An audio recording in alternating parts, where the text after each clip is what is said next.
Hey, thank you very much for joining today's session. We've now come to our last learning outcome for our method and tools for analysis unit. So in today's session, we're going to understand the principal approach to defining customer requirements for required for data analysis. So what are going to be our indicative content? So we've now covered them in our previous sessions. We've now identified the tools and the skills required for data analyst, and we also looked into detail how they deal with the stakeholders and our end users. So now we have to look into defining the requirements, which are critical step, which are a very important step when it comes to our data analysis project. So the main aim for this learning outcome is to ensure that analysis aligns with the needs and objectivities of our stakeholders.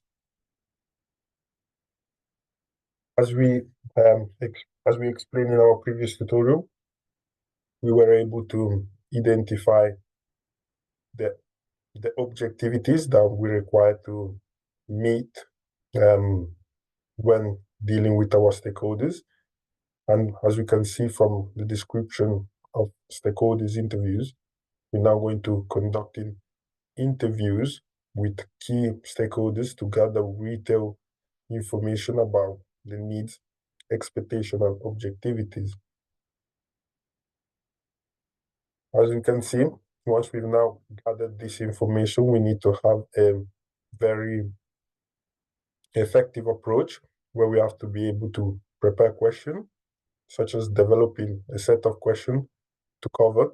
And these questions should aim to give us clear understanding of what are going to be the goals, the data source, all the information, and any specific concern that we can gain from our stakeholders.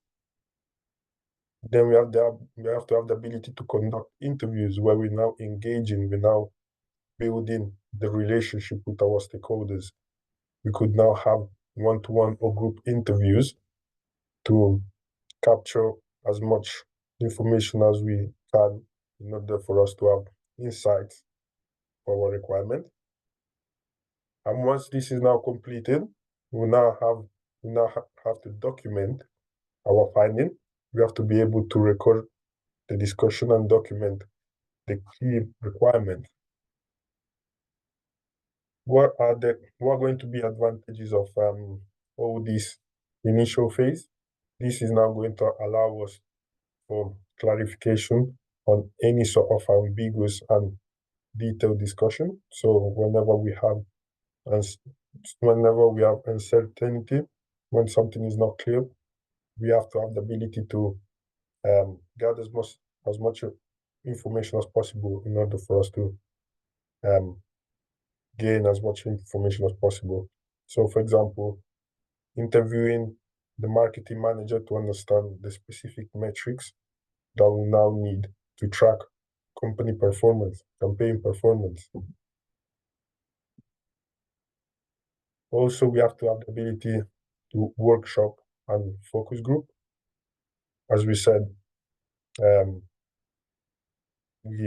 our initial phase, where we're going to now have our one-to-one with our stakeholders, we can also organize workshop where these are now with multiple stakeholders to collaboratively identify and define requirements. So what type of approach do we need when it comes to workshop and focus groups? We now have to look into plan a session where we're now going to schedule our workshop for certain day and certain time, which will now be suitable for the group. Facilitate discussion, where we now have the ability to use structured activities to engage all of our stakeholders. And lastly, we have to have the ability to capture insights. We're now able to document all our findings. What are the advantages of focus groups? These are now going to encourage collaboration and consensus building among our stakeholders. So, as example, conducting a workshop with representatives from sales, finance, and customer service to now identify the key performance indicators, which are our KPIs. Also, we now have another method, which is survey and questionnaire, whereby using structured surveys or questionnaire, we can now collect our requirements from our large group of stakeholders. Type of approach that we need for survey, we now have to need design survey to create. So we're basically going to create survey that are now going to target with targeted questions, which are going to allow us to address various aspects of data analysis project. Distributed surveys, these are now sent survey to stakeholders, and they're basically going to encouraging participation. And lastly, we have analysis response, which are basically going to comply and analyze the responses to identify common themes and requirements. What are the advantages of our survey?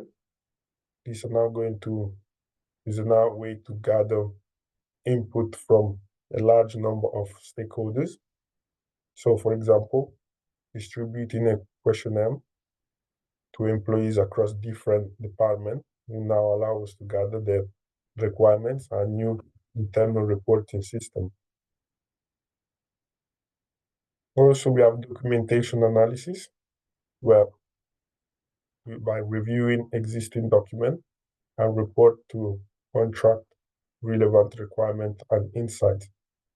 The type of approach that we now need for documentation analysis are going to be identifying documents, but we're basically going to determine which documents, such as a business plan, project report, which are now going to be relevant for our analysis. Reviewing content, we're basically going to analyze the documents to identify state and requirement, objectivities, and key performance indicators. And lastly, we're going to have extract requirements, where we're going to summarize and conduct the requirements identified from our review. Advantages of document analysis are basically going to provide historical context and continuity with the past project. Example for this, we now have analyzing the annual business plan to extract strategy goals and objectivities that should guide the data analysis project. Also, we have observation, where basically by observing stakeholders in the work environment, we now have the ability to understand their needs and how to interact with the existing systems. Type of approach that required for observation are going to be plan observation, where we now schedule observation session with our stakeholders in the workplace. Observe and recommend, where we're basically going to watch how stakeholders use current data tools and systems.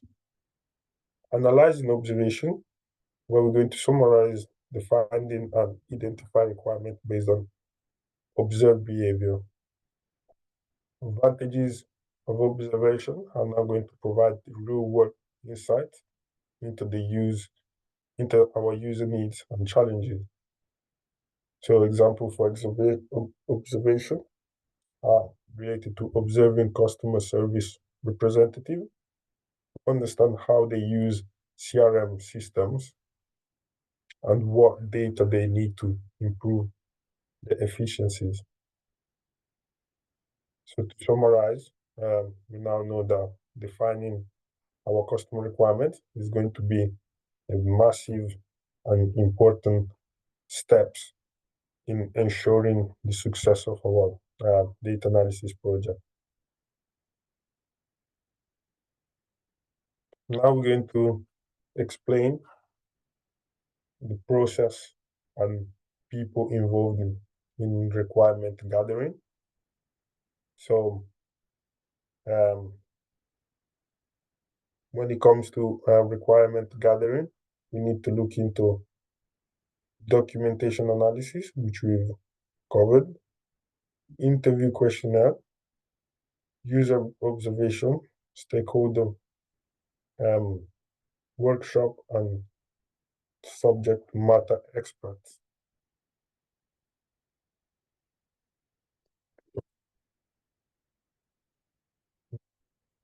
We have now looked into explaining them. So let's look at the people who are going to be involved in documentation analysis. When it comes to documentation, we know that obviously data analysts, business analysts, and project managers are the three key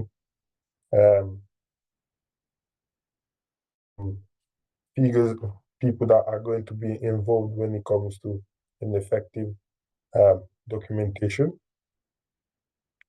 So the main goal is to learn from past experience to avoiding mistakes and leveraging successful strategy.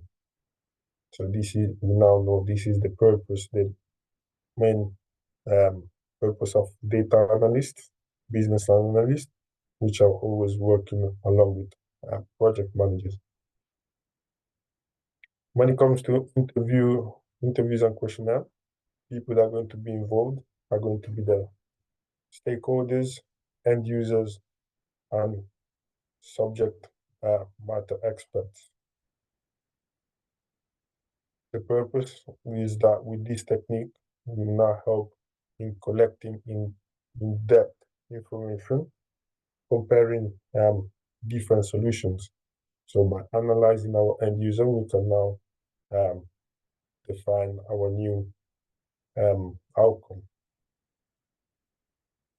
User observation, people again involved are going to be customer representatives, usability expert, and project managers. And the aim is to gain real-world insights into our user needs and identify pain points that might not be evident through other techniques. Stakeholders workshop. The key people involved are now obviously stakeholders, project team members, and facilitators. So our outcome with this workshop, we're now going to encourage open communication and collaboration, helping to build consensus on project requirement and objectivities. Subject matter experts, people that are going to be involved now are the system developers, business analysts, enterprise architectures, and data owners, stewards. The purpose of this is that we're now going to be leveraging the expertise of our SME to ensure that the project is technically feasible and aligned with the business goal.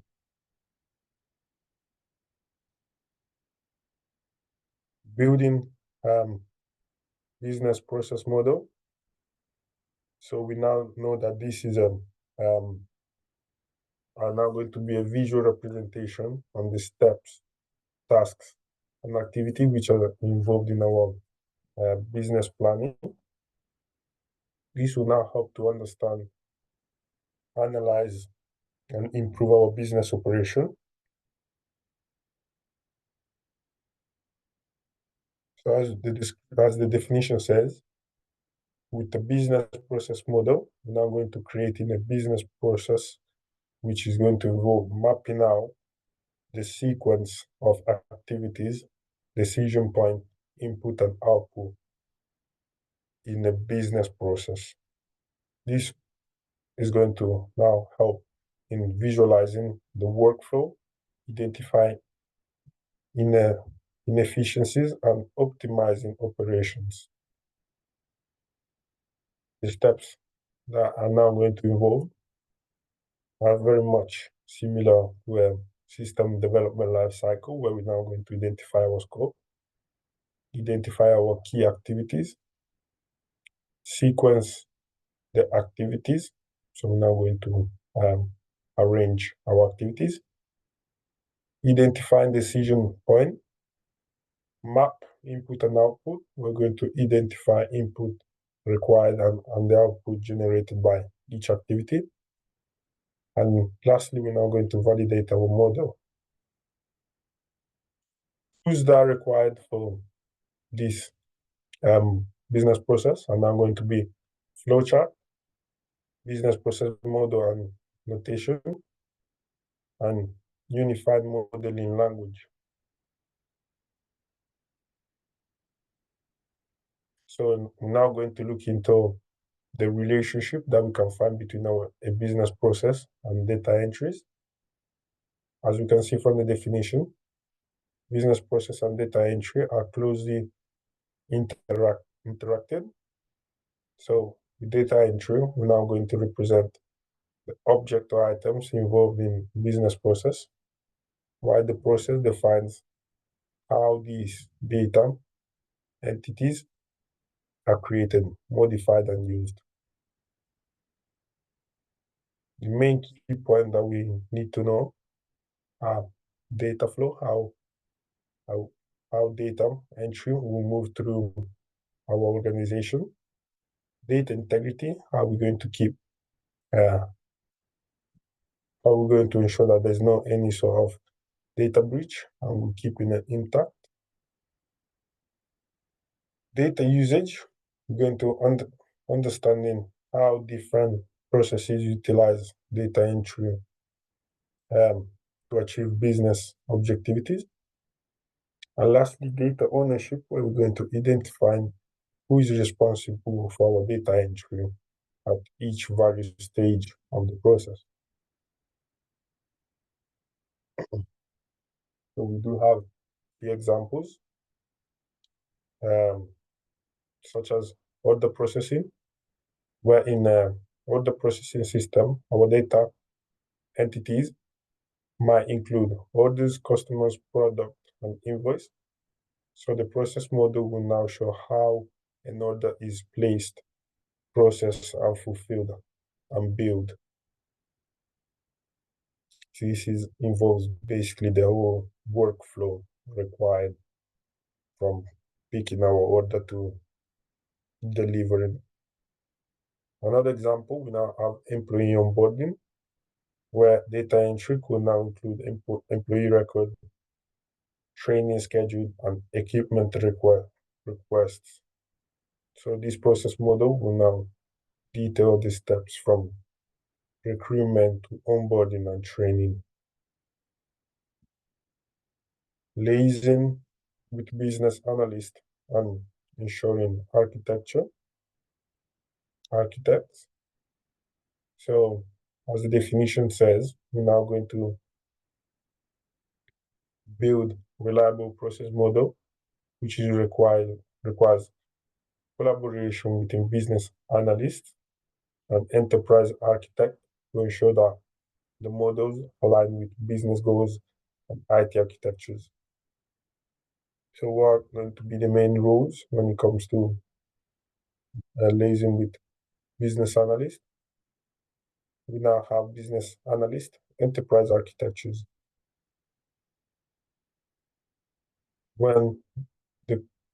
For the collaboration process, again, this is very similar to a system development life cycle. We're now going to gather requirement, model our development, where an enterprise architects and analysts will now work together to create process models that will now reflect both our business and technical constraints, review and validation, and iteration. One of the benefits for this collaboration is that we now have alignment to ensure that our business process are now going to align with strategy goals and IT capabilities, efficiency, and risk management. So here we have a summary table of what we've covered for this learning outcome, where we've looked into our aspects, our key area point, and also we described each of them.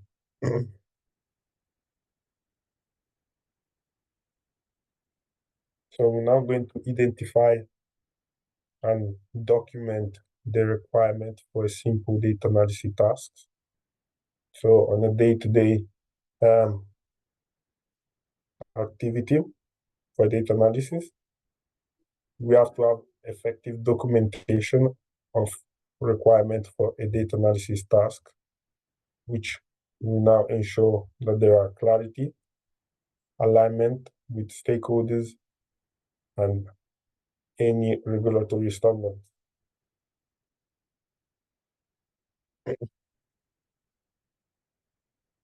So the process on a day-to-day activity, we now have to have documenting requirement, where this involves capturing all necessary details about data analysis tasks to guide the project and communicate effectively with stakeholders.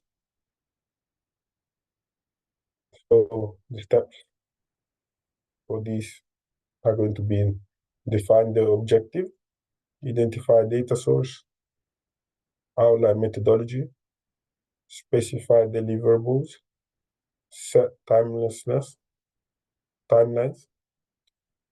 align responsibilities. So for example, here, for simple data analysis task will now aim at analyzing customer purchase patterns. The requirement document might now include objectivities, data source, methodology, deliverables, timeline, and responsibilities. Defining and agreeing definition, where defining and agreeing on terms and definition to ensure that all stakeholders have a common understanding of the key concept and metrics using data analysis tasks. Steps involved are now going to be identify key terms, seek stakeholders' input, document definition, communicate clarity. So, for example, in the context of a customer purchase pattern analysis, we now have customer, which is the person that made at least one purchase. Purchase frequency, the number of times this customer will now repeat the specific purchase. Average transaction value, now look at the average amount spent per transaction by our customer. Cluster analysis, where we're going to a statistical method used to group customer based on purchase behavior. Ensuring regulatory standards are included. So these steps is going to include regulatory standards in the requirement document, which ensures that data analysis task complies with relevant laws and regulations, such as data privacy and security standards. Steps that are now involved is identifying applicable regulations, such as GDPR, include compliance requirements, engage with compliance experts, and monitor our compliance. So again, giving an example of a customer purchase pattern analysis, we're now going to be considering the GDPR with our data privacy, data security, consent, which we are now going to verify that the data has been collected by the customer with the proper customer consent, and documentation. So we now have a summary of what we've covered so far.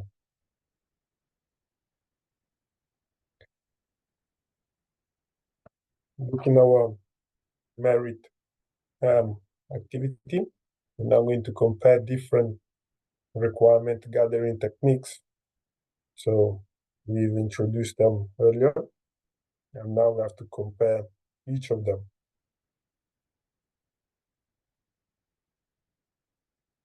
So as we mentioned them earlier, the techniques are stakeholders interview, workshop, survey questionnaire, user observation, focus groups, prototyping, and brainstorming session.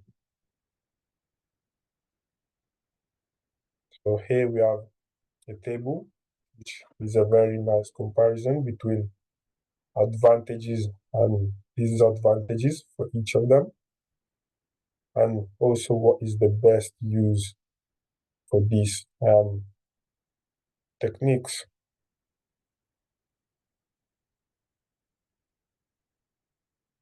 So to conclude, for each requirement gathering technique, this has its own strengths and weaknesses. So the choice of technique will now depend on project specification, stakeholders landscape, and the desired depth of and breadth of information.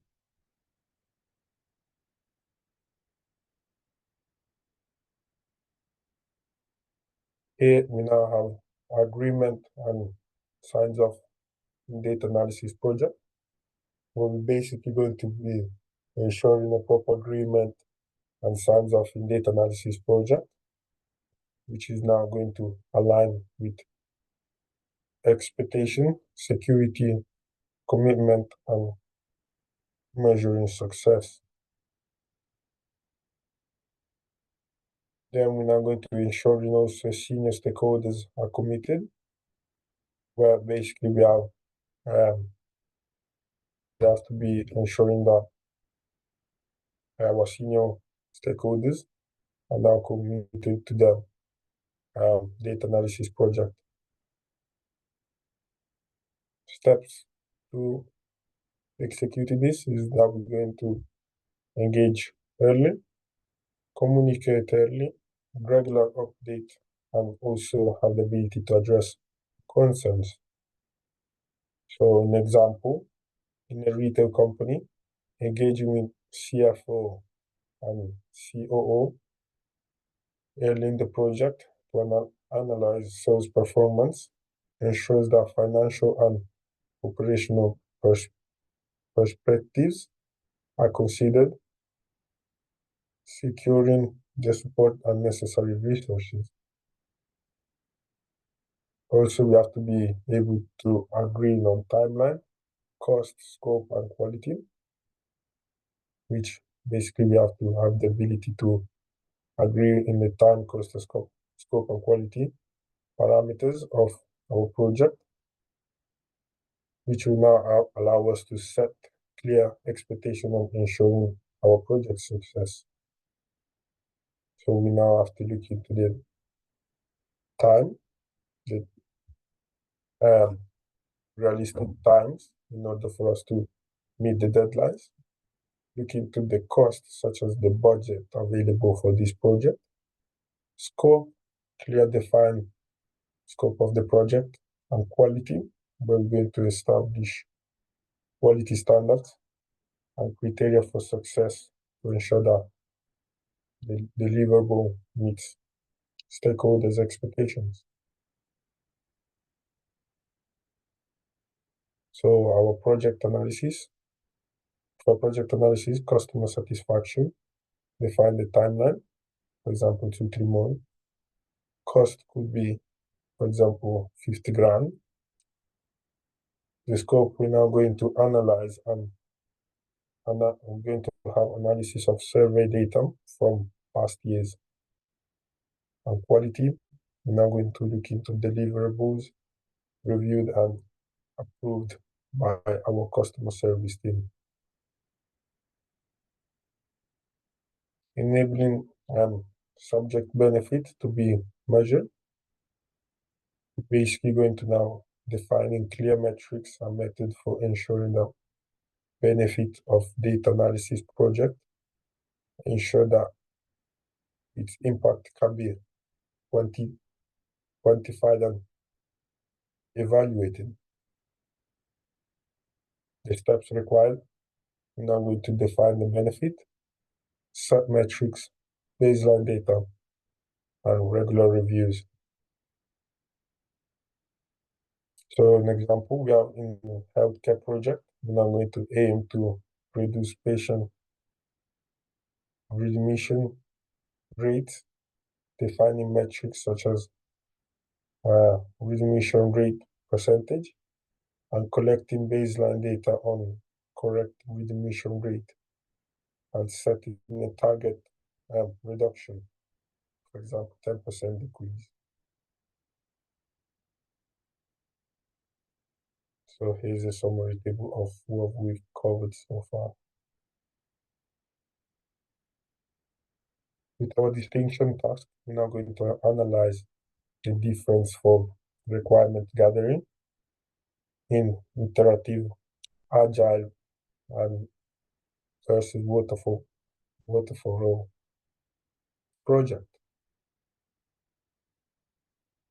So, as we said, requirement gathering, it is a very important phase in the project management methodology, whether it follows the traditional waterfall approach or a much more interactive agile methodology. So we'll now look into the key difference between these approaches. We have traditional line and gated, such as waterflow. Waterflow methodology follows a sequential and linear approach, where each steps must be completed before the next one. So now we already know how a system development life cycle with waterflow works. So the requirement gathering for this project, we're now going to gather at the beginning of the project during a dedicated phase. This is now going to aim to capture all requirements comprehensively before moving on to designing and implementing. While with agile methodology, which is work differently from a waterfall, and it basically follows an iterative and cyclical approach, where the project is divided into small, manageable, and increment of interactions.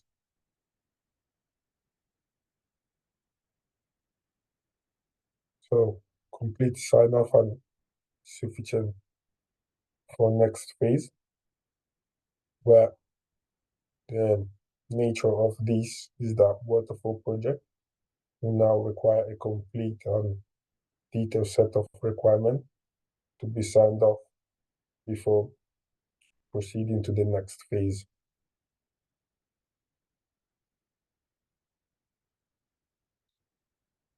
So the nature for this is that agile project will now focus on gathering just enough requirements to process the next iteration of phase.